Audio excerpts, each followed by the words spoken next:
People always wanna put you down, but the beauty is among us. Take a look around, and people get worried from the burden that's upon us, and the animosity is spreading quicker than some foot and mouth.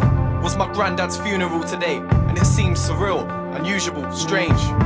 But I'm just trying to celebrate his life and think about the blessings that still remain in mine, cause memories never die. This life is like a cycle. People in the matrix trying to fight for different titles, working shitty jobs, trying to fight a shitty boss. But I ain't got time for the lies or being spiteful.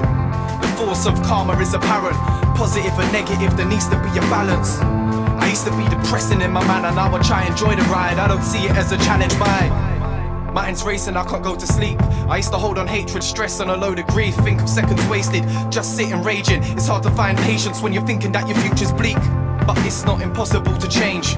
Got away with words, thought I lost it in a way. I was lost the other day, but my drive came back, and so did my hunger just to prosper and attain. And I realised I started music for the fun. That's the reason I've begun, that's the reason I've become the person that I am today. Virgin on success, from the heart, hope you can relate.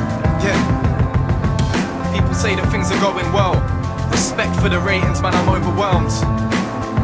But deep down, the only person that I really need to show is myself.